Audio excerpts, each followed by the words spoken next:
আসসালামু আলাইকুম ভিউয়ার্স। বাংলাদেশ সরকারি কর্ম কমিশন সচিবালয় থেকে বিসিএস পরীক্ষার আবেদন ফি এবং মৌখিক পরীক্ষার নম্বর পুনর্নির্ধারণের বিষয়ে একটি সিদ্ধান্ত গ্রহণ করা হয়েছে এবং সেই বিষয়ে একটি চিঠি প্রকাশ করা হয়েছে। ভিউয়ার্স, এখানে বলা হয় যে বাংলাদেশ সিভিল সার্ভিসে অর্থাৎ বিসিএস এর আবেদন ফি ছিল পূর্বে 700 টাকা, সেটি কমিয়ে এখন বর্তমানে 350 টাকা নির্ধারণ করা হয়েছে। এবং বৈষম্য বিরোধী ছাত্র আন্দোলন এবং বিসিএস প্রার্থীদের বরাবর একটা দাবি ছিল যে বিসিএস পরীক্ষার আবেদন ফি কমানো এবং মৌখিক পরীক্ষার নাম্বার পুনর্নির্ধারণ করা, অর্থাৎ যে 200 নম্বরের মৌখিক পরীক্ষা নেওয়া হতো সেটি যাতে কমিয়ে আনা হয়।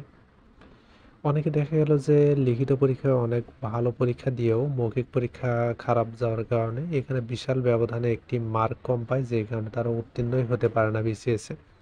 সেই ক্ষেত্রে বিশেষ পরীক্ষার মৌখিক নাম্বার কমিয়ে আনার প্রস্তাবটি কিন্তু দীর্ঘদিনের ছিল।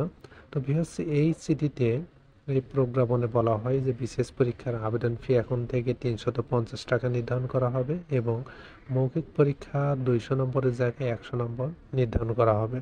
এখন অনেকেই প্রশ্ন করতে পারেন যে হ্যাঁ, বিসিএস এর আবেদন ফি যেহেতু কমানো হলো, তাহলে বাংলাদেশ সরকারি কর্ম কমিশন সরাসরি যে নন ক্যাডার নিয়োগগুলো দেয় 10ম গ্রেডে, এখানে আবেদন ফি তো 558 টাকা নেয় টেলিটক চার্জ সহ, এখানেও আবেদন ফি কমানো হবে কিনা? হ্যাঁ ভিউয়ার্স, আসলে নন ক্যাডারের আবেদন ফি কমবে। এখন থেকে নন ক্যাডারও 350 টাকার উপরে লাগবে না। তো ভিউয়ার্স, এই ছিল আজকের মতো। আপনাদের আরও কিছু জানার থাকলে কমেন্ট করতে পারেন। ফার্স্ট টাইম আমার চ্যানেলে হয়ে থাকলে চ্যানেলটি সাবস্ক্রাইব করে পাশে থাকবেন। যারা অলরেডি সাবস্ক্রাইব করেছেন তাদেরকে অসংখ্য ধন্যবাদ।